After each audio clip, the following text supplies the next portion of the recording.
Bueno, pues ahora, para finalizar este taller, os quiero presentar a una persona, la tengo aquí a mi derecha, Dolors Jubinyà, que desde mi punto de vista es una de las personas, si no la persona, que más ha trabajado y más conoce y más nos puede abrir los ojos en relación a esos criterios que hablamos de buenas prácticas.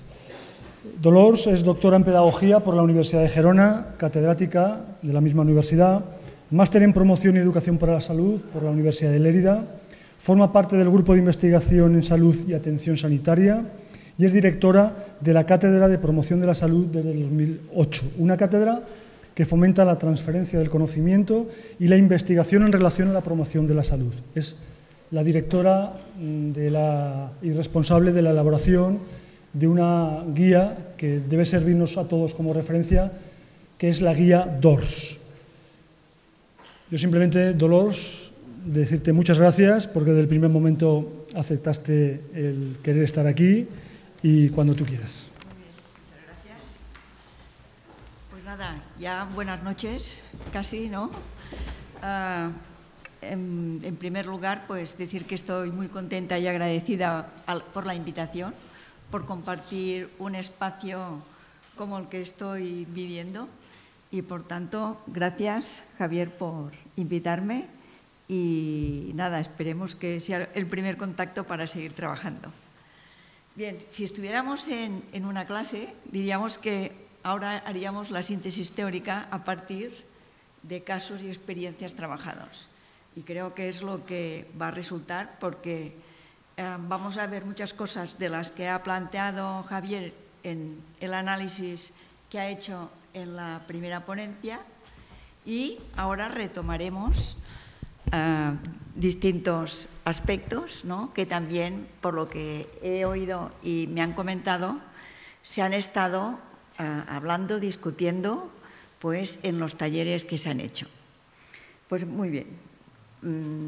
¿Qué voy a hacer? Pues intentar facilitarles una herramienta, una guía que puede ayudar pues, en mejorar las prácticas del trabajo que cada uno, cada una estamos haciendo. Esto nos lo planteamos, este trabajo, desde la Cátedra de Promoción de la Salud, que como ya ha comentado, es una cátedra que se inició en el 2008 y que tenemos un partner muy estratégico que es DIPSalud, que es una parte de la Diputación de Gerona. Gerona también es una provincia pequeña y por tanto yo creo que las ventajas que tenemos los territorios pequeños es que si se puede establecer una buena alianza, pues lo tenemos más fácil, ¿no? Porque puede haber pues, más proximidad, más relaciones y esto. Y de ahí surgió pues, nuestra cátedra, que, bueno, ya se ha comentado que nuestro foco es la promoción de la salud. ¿Y por qué, de alguna forma, nos propusimos compartir el trabajo que había hecho un grupo europeo? Pues bueno, porque a día de hoy, y después de muchos años, este año se celebrará el próximo, el 26, el 40 aniversario de la primera Carta de Promoción de la Salud de Ottawa. Y pues gracias a Dios a día de hoy pues son muchas las políticas, ¿no? de promoción de la salud que están en las agendas políticas y por tanto pues las personas que tienen a su cargo planes pues tienen que tenerlo en cuenta. También por otra parte los profesionales ven más la necesidad, hay más sensibilidad de la importancia de la promoción de la salud y también se han incrementado pues, el número de programas. ¿Y qué ocurre? Que lo que necesitamos son resultados y, por tanto, tenemos que ver cómo hacemos la evaluación de lo que estamos haciendo. ¿Y cómo se hace? Pues bueno, se puede tener distintas aproximaciones. Y a día de hoy, aunque hay ya más consenso que cuando se inició este trabajo, todavía pues, puede haber desacuerdos. Y por tanto, tener una guía, una pauta, pues nos puede ayudar. Y esto ocurre en Europa y ocurre también en España, ¿no? La falta de disponer de resultados y la falta de cultura, podríamos decir, de la evaluación de programas de promoción de la salud. ¿Qué es una buena práctica? Se ha comentado ya al inicio del taller, se ha comentado también en la primera conferencia. Aquí hay una aproximación que no se ha comentado y fue pues, de las primeras, ¿no?, que dicen que un programa, una práctica de promoción de la salud es un programa que, de alguna forma, de acuerdo con unos principios, valores, creencias y evidencia de efectividad, e integrado en el entorno, puede lograr el mejor resultado posible ante una determinada situación que se quiera mejorar. Por tanto, el objetivo de identificar buenas prácticas, pues es lógico, ¿no? Es intentar aprovechar el trabajo que han hecho otros, aprovechar los recursos que se han invertido y lo que se ha aprendido para no repetir los mismos errores y para poder avanzar pues, de una forma más fácil y más ágil.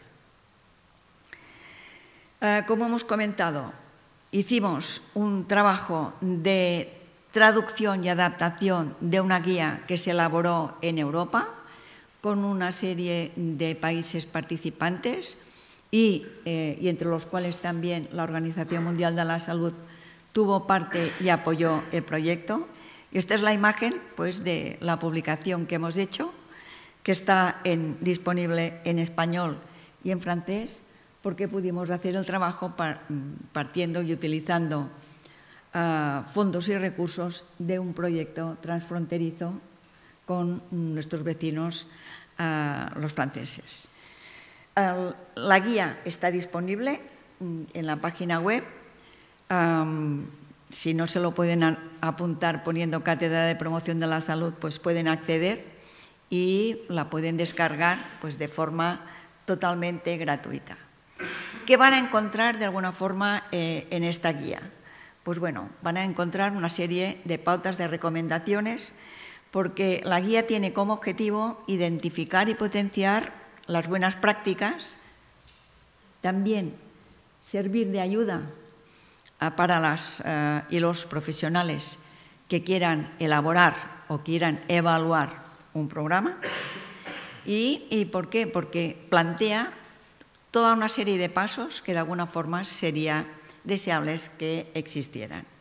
Este trabajo tiene ya un recorrido, se inició por primera vez en 2005, fueron avanzando, en 2011 se elaboró la primera guía que se implementó y se validó en el 2020.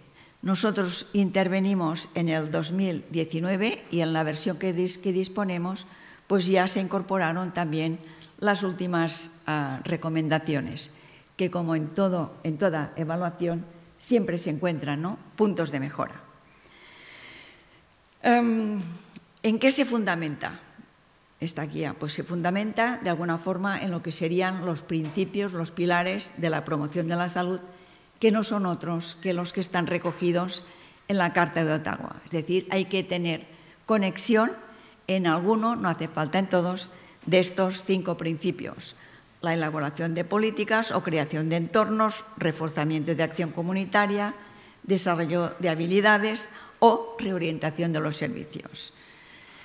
Se fundamenta en un modelo teórico que también siempre se recomienda, ¿no?, tener un punto, un marco de referencia. He visto y me ha gustado en los pósters pues que muchos proyectos también los enmarcaban a partir de un modelo y en este caso los autores de alguna forma apostaron por el modelo precede-procede que Lawrence Green pues, en los años 90 pues, inició.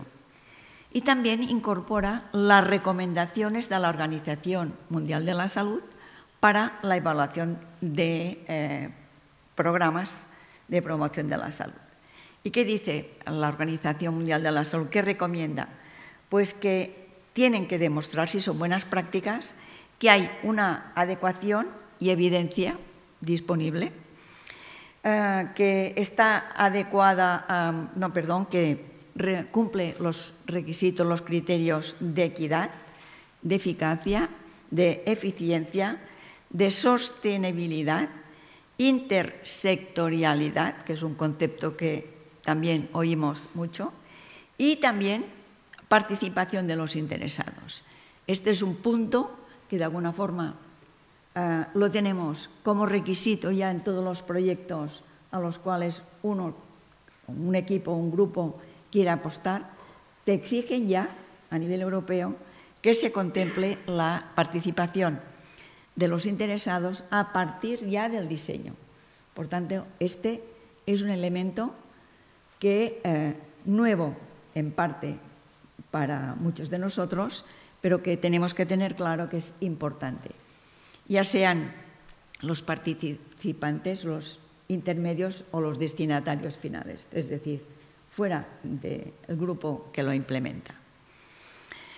En esta guía, como hemos dicho, a partir del marco teórico y de la reflexión que también se puede leer, pues tiene un cuestionario que intenta objetivar unos resultados, ¿no?, que nos pueden ayudar, pues viendo la puntuación final y viendo aspectos que de alguna forma pues pueden ser de mejora.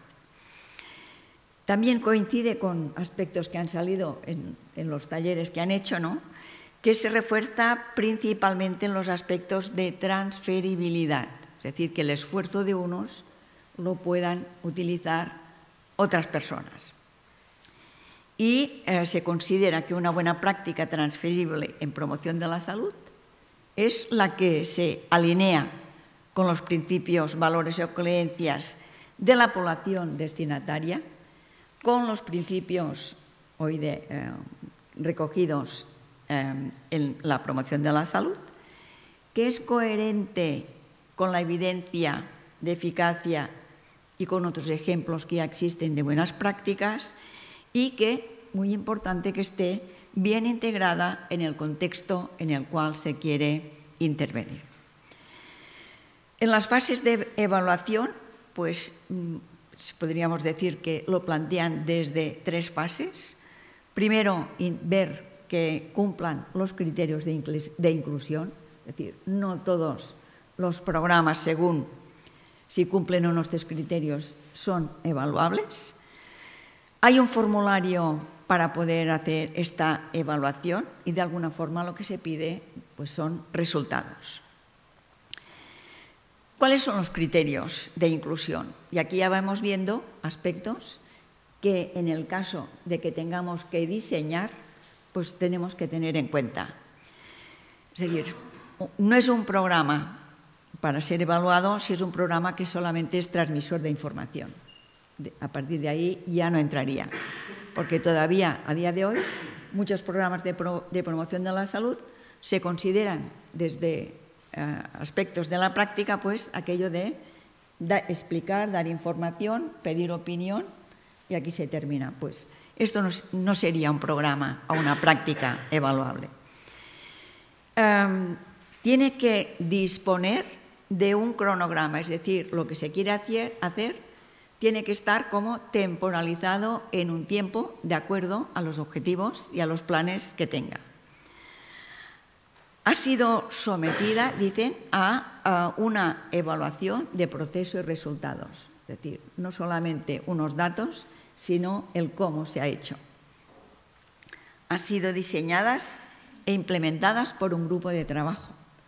Y aquí volvemos a ver que se recomienda que sea multidisciplinar para tener distintas visiones, distintas aproximaciones sobre un mismo tema, que sea multisectorial, de distintos sectores, y lo que ya hemos comentado, que incluya representantes de los grupos, ya sean intermedios o finales, lo que decíamos también antes. Y por último, el último criterio, el quinto, sería que se documente de forma clara y completa, a fin y efecto de que otra persona lo podría coger y lo podría replicar en su contexto, haciendo las adaptaciones que considere. Es decir, ¿qué nos está diciendo? Que un programa o una práctica, para ser evaluada tiene que estar planificada. Es decir, antes lo comentábamos, como una característica cultural nuestra, que somos mucho de acción, ¿no? Vemos la necesidad y pensamos en lo que haremos. Y aquí nos dicen, sí, muy bien, hay que pensarlo, pero volvamos para atrás, revisemos qué experiencias se conocen, qué resultados, qué funciona, qué no funciona, y a partir de aquí, pues documentemos un poco lo que queremos hacer, justamente para ir viendo, ir evaluando, identificando puntos de mejora, que siempre los hay. Entramos ya en lo que sería el cuestionario que utilizaríamos para hacer esta evaluación. Se estructura en 3 bloques. Uno que sería el de la conceptualización, el otro el de la planificación y resultados, y el tercero sería el de la transferibilidad y sostenibilidad.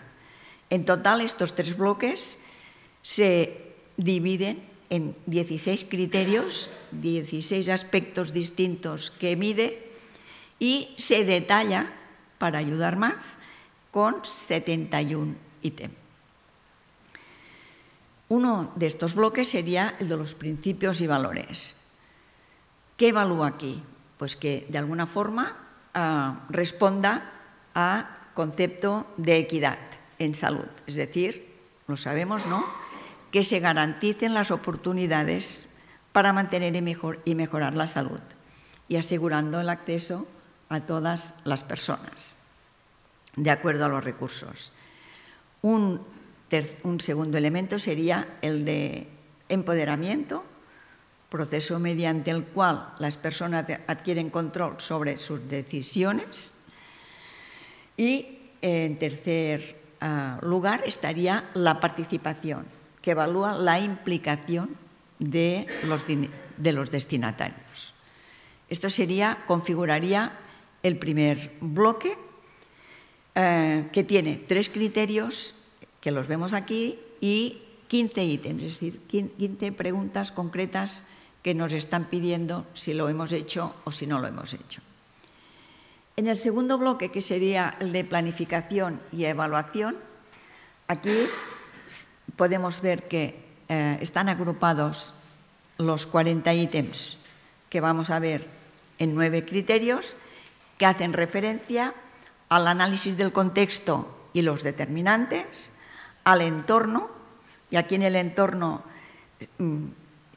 se amplía un poco, delimitando el sistema social en distintos niveles: a nivel individual, a nivel de grupo, a nivel de organización, comunidad y política.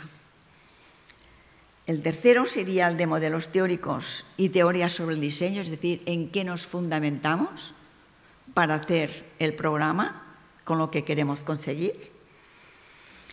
Seguiría las evidencias de eficacia y ejemplos en la revisión que haríamos para no volver a repetir problemas o errores o puntos de mejora detectados. Seguiría la formulación de los objetivos, una vez hubiéramos hecho todo esto, objetivos que sean de alguna forma medibles. Luego tendríamos que describir la intervención o las acciones que queremos hacer a efectos de poder evaluar. Identificaríamos bien los recursos necesarios, los cronogramas, y apuntaríamos ya posibles limitaciones para tenerlo en cuenta y ver, en todo caso, qué es lo que tendríamos que hacer. Explicaríamos también lo que sería la evaluación del proceso y, evidentemente, la evaluación del impacto y los resultados que conseguiríamos. Y el tercer bloque, que hace referencia a la sostenibilidad y a la transferencia, ¿aquí qué nos piden?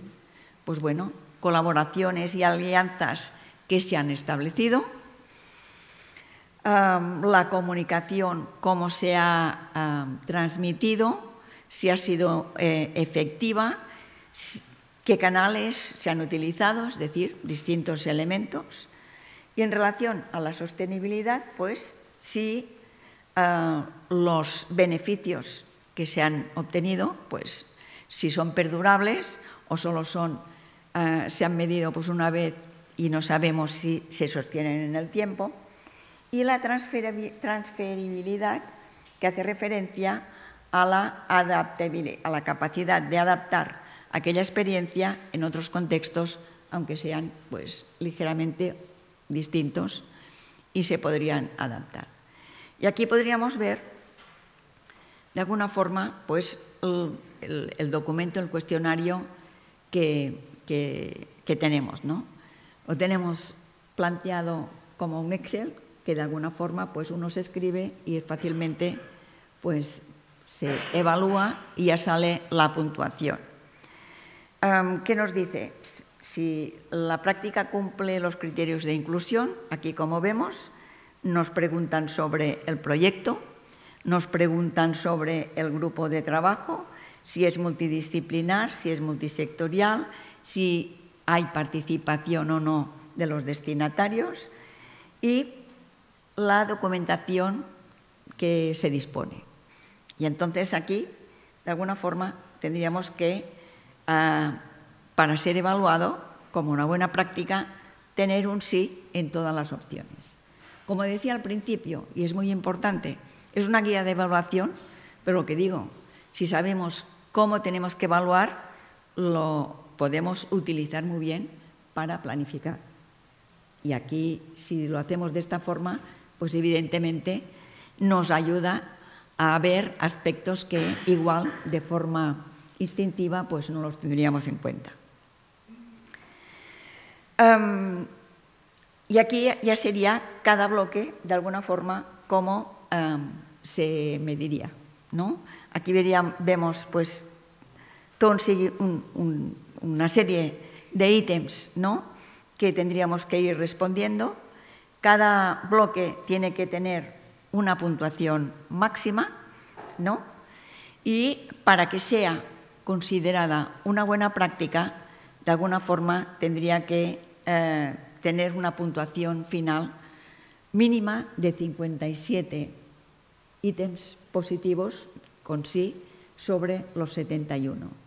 Entonces, si tiene esta puntuación, se consideraría una buena práctica. En este caso, lo importante del proyecto es que se hizo, ¿no?, un repositorio de buenas prácticas. Entonces, si uno identifica la guía, identifica un repositorio, pues esto realmente sirve de mucha ayuda, ¿no? Y bien, de todo lo que hemos dicho, ¿por qué es importante o es interesante conocer esta guía, este recurso? Pues bueno, porque es una herramienta que nos puede ayudar y optimizar muy bien los tiempos. ¿Por qué? Porque nos facilita que establezcamos un marco metodológico claro y riguroso, por otra parte, para que otras personas puedan de alguna forma repetirlo. Porque se fomenta en la calidad y en lo que se conoce como la mejora continua, porque promueve la equidad, el empoderamiento, asegura, ¿no?, que se promueve la equidad, el empoderamiento y la participación de todos. Si se cumplen los criterios que hemos visto, facilitaría la transferibilidad y, evidentemente, esto sería pues de gran ayuda para los profesionales. Por tanto, esta guía, como ponemos al final, no solo ayuda a identificar qué prácticas son efectivas, sino que orienta a cómo diseñarlas. Y yo diría, empecemos por tenerla en cuenta para hacer los diseños y luego pues hacemos la evaluación. como hemos comentado, esta es la página web donde la pueden descargar, y cualquier cosa, cualquier comentario, pues tienen aquí pues, la dirección del correo donde encontrarnos, y con mucho gusto pues les vamos a ayudar hasta la medida que podamos, y si no, aprenderemos juntos, que es lo que se suele hacer cuando se hace un trabajo colaborativo. Gracias por su atención y a su disposición para lo que podamos ayudar.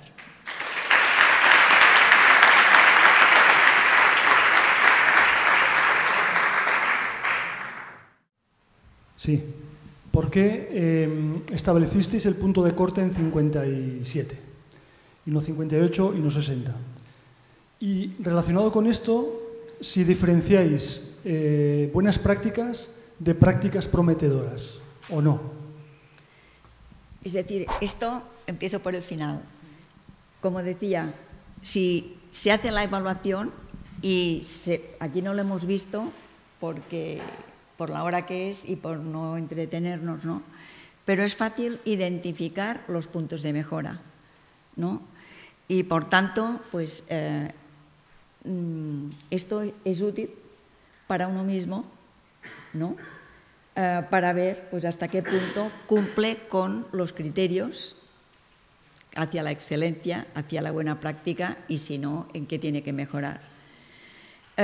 Se hizo esto porque en las diferentes fases de análisis que se hicieron, vieron que eran unos mínimos, que quiere decir que cumplía pues, distintos aspectos de cada uno de los 3 bloques. Y si no, había pues, deficiencias que no eran susceptibles de ser identificadas en un repositorio como una buena práctica. Es como los trabajos final de grado de máster, ¿no? Hay trabajos con una puntuación de notable, que son muy buenos, pero tienen unas carencias que no puedes ponerlos como modelo en el repositorio, ¿no? Y entonces nos tenemos que ir hacia los excelentes porque, bueno, sirven como para inspirarse mejor para las personas que lo consulten, ¿no? No sé si he respondido, pero la cosa iba por aquí. Ahora la siguiente de la otra diagonal. Gracias, Dolor, por la presentación. La guía es exhaustiva, como has ido desglosando. Y justamente mi pregunta va dirigida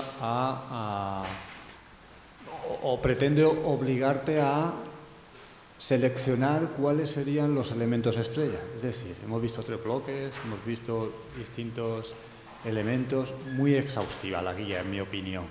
Pero por la experiencia acumulada que tenéis, ¿cuáles son los elementos a partir de los cuales, si hubiera que seleccionar algunos, los elementos estrella, intuís que la práctica es una buena práctica o la práctica ya adolece de carencias irresolubles? Porque efectivamente hay un mínimo, el que señalaba ahora Javier, pero si hubiera que darles peso, ¿cuáles señalarías como determinantes? ¿Me explico? Sí. Si hubiera que hacer una mini guía. Si tuvieses un aluvión de buenas prácticas y hubiera que dictaminarlas en un tiempo récord. Ya. Es decir, hicimos un ejercicio de aplicación y lo que vemos es que explicamos poco los proyectos. Es decir, que muchos proyectos son buenos, interesantes, pueden estar basados en la evidencia, pero de alguna forma no es posible, leyendo lo que se publica, que tú puedas replicarlo. Y esto, de alguna forma, es un tema en el que tenemos que invertir, que no es perder, ¿no?, tiempo en realmente documentarlo bien. ¿Por qué? Porque nos ayuda ya cuando hacemos la evaluación, o como, aunque sea intermedia, para ver pues, qué está pasando, qué es lo que funciona, qué es lo que no funciona, qué es lo que no hemos tenido en cuenta y hay que añadir. Es decir, yo creo que, en general, muchos problemas de muchos programas vienen debidos a que no están explicados todos los pasos. Es decir, se pasa del objetivo, más o menos redactado, a una metodología parcialmente explicada. Y en general viene por aquí. Esto sería un tema. Y otro tema sería que muchos programas diríamos que responden más a programas de prevención de la salud. Es decir, que hay una confusión de enfoque, porque lo que decíamos antes, ¿no? Hablar de promoción de la salud políticamente es correcto, denota que estás al día, ¿no? Pero a veces los trasfondos son más de prevención que no de promoción. Y entonces, claro, no cumple los principios, aquellos básicos de promoción de la salud. Y esto también era otro aspecto en el que muchos programas pues, veíamos, ¿no? En este caso, para salvarlo, ya, en el repositorio ya había de promoción y de prevención, y así se podían englobar todos ordenándolos, para no confundir, no para ayudar. Yo diría básicamente esto, y en tercer lugar, como aspecto que es difícil, es la incorporación de los destinatarios. No estamos acostumbrados a trabajar entre distintos profesionales, distintos sectores. Hemos aprendido y vamos aprendiendo y mejorando, pero incorporar a los destinatarios ya en el diseño todavía nos cuesta. Lo digo porque a nosotros también nos ocurre, ¿no? Que aquello, atención, estamos todos, falta alguien, y este sería el tercer aspecto, que suele haber pues un punto de mejora importante. Y hemos ido mejorando mucho, ¿no? Antes, con el repaso que se ha hecho, pues se ha visto, ¿no?, que hay muchos puntos de mejora. Ahora tenemos algunos identificados, algunos nos los recuerdan, algunos nos obligan, pues bueno, iremos mejorando seguro. No sé si he respondido.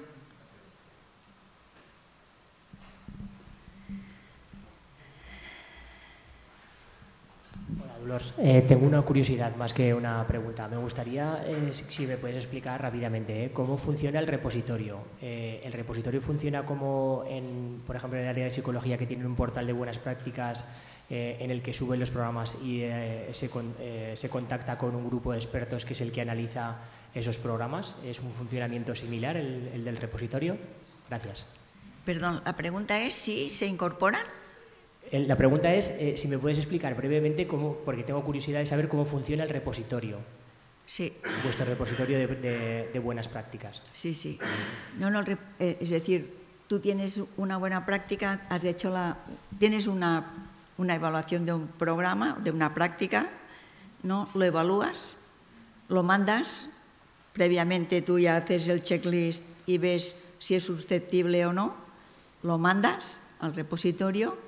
Y entonces hacer una doble evaluación, y si se cumplen los criterios, pues se sube. Es lógico, ¿no? Cuando uno manda un proyecto, ya intenta asegurar que los criterios de evaluación estén cumplidos. La otra cosa es que personas desde fuera, que no conocen lo que decíamos, estén de acuerdo con tu evaluación, ¿no? Pero en principio, si se contempla esta puntuación mínima, pues ya se sube. Gracias. Bueno.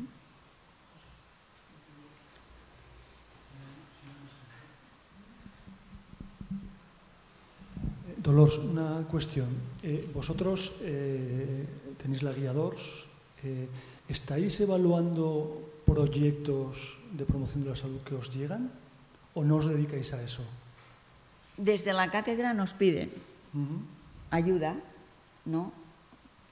como para mejorar o para asegurar, nos piden. Y entonces, claro, nosotros intentamos, es decir, a partir de ahí identificamos los puntos de mejora y hacemos la devolución. Vale. Como sabes mejor que nadie, el Ministerio tiene un repositorio de buenas prácticas en salud. De práctica, sí. Sí, de práctica. Bueno, muy bien, está muy bien el matiz.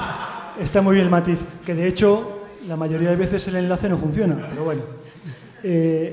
Vosotros en algún momento, es decir, a mí se me rompe la cabeza con estas cosas. Es decir, teniendo este instrumento que está validado en Europa, que está trabajado, mi pregunta es, ¿por qué en este país no somos capaces de incorporar en ese repositorio que se llama de prácticas, no me voy a equivocar ahora, ¿por qué instrumentos de esta naturaleza que van a permitir evaluar y van a permitir no solamente evaluar, como bien has dicho, sino ayudar a diseñar, etcétera, etcétera? Esa es mi pregunta. No sé, es algo que no tiene una explicación lógica, pero yo creo que forma parte de nuestro ADN, ¿no? Que uno tiene una idea, pues la plantea y la ejecuta, saltándose muchos pasos y cayendo en los errores. Sabemos que las cosas son cíclicas y en los programas y en los proyectos pasa lo mismo, ¿no? Y sabe mal porque se ha hecho mucho trabajo, se ha avanzado muchísimo y mucho más que avanzaríamos si de alguna forma hubiera pues no sé qué calificativo, que no quiero que sea negativo, ¿no? Estas ganas de ver, observar y en qué me puede ayudar, ¿no? Como para mejorar, pero no hay forma. Se inventará otro, ¿no? Y luego, claro, pues si quieres evaluar, se invierte un tiempo que para mí ya es perdido. Una cosa es adaptar lo que hay, porque es lo que he dicho, ¿no? En esta guía parten de un modelo. Pues tú si te identificas en otro, igual hay aspectos que no se ajustan. Una cosa es adaptar, ¿no? Una guía y la otra es inventarla.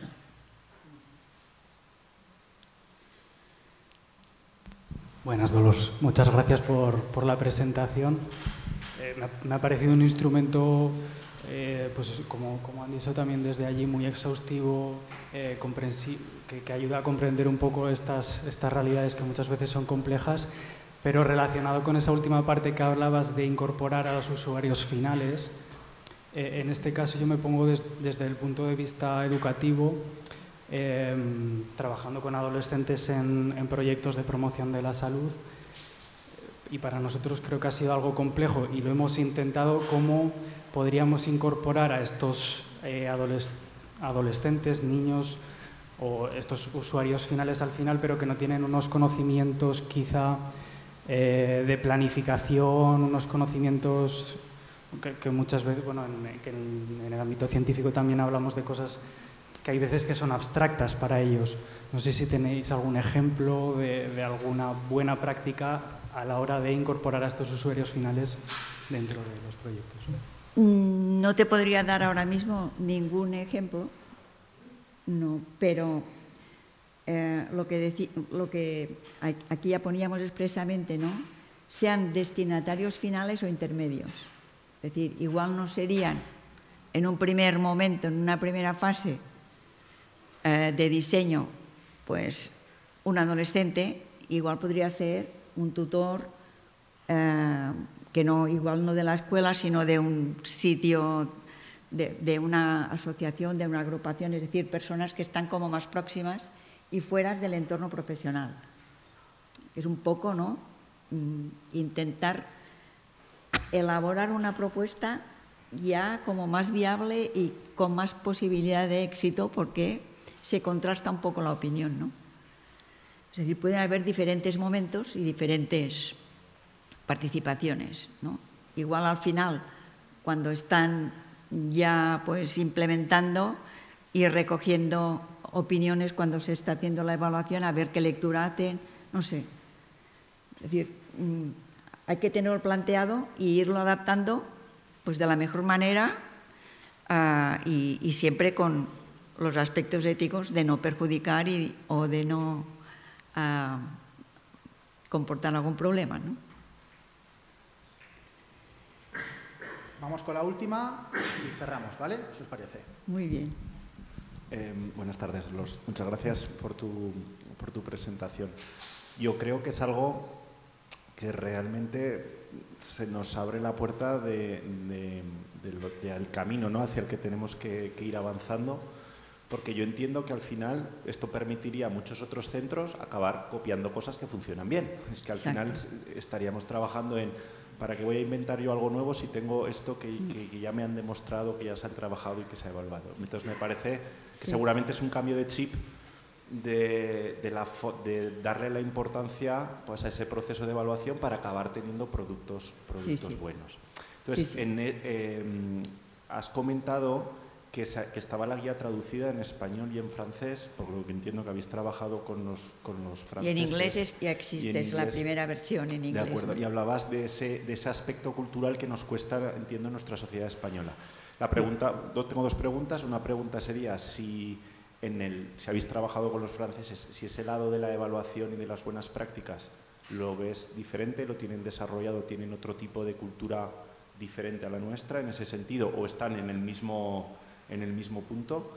Y luego una segunda, que a lo mejor es por falta de lectura de la guía o de falta de mi comprensión, a la hora de evaluar las buenas prácticas, se solicita ¿qué evidencia se proporciona? Al final es un documento explicativo, pero ¿se debe proporcionar determinadas evidencias para dar veracidad a lo que se está diciendo o simplemente se confía? Es decir, se manda el proyecto con el informe de los resultados, con el informe final, y a partir de ahí se van revisando que se cumplan o no se cumplen, pues, los distintos ítems que de alguna forma serían o son deseables de que allí estén. Pero no hay una exigencia de presentar una serie de evidencias que puedan certificar que que el proyecto realmente es así, sino que se confía en el proyecto. La confianza es el punto de partida, ¿no? Nadie obliga, si tú lo haces es porque quieres, y entonces no exigimos nada, ¿no? De acuerdo. Y con respecto a esa cultura de España-Francia, no sé si tienes alguna idea, si has podido ver un tipo de porque diferencia. hicimos la traducción, la adaptación, y no hemos tenido nosotros directamente ningún feedback. No te podría decir, pero claro, el contexto es muy distinto, ¿no? En muchos niveles, aparte del cultural, de la organización, del sistema de salud, hay muchos elementos distintos que probablemente, pues, diferirían de nuestro enfoque, ¿no? Aunque los ítems estarían. Sí. Bueno, pues muchas gracias y seguimos.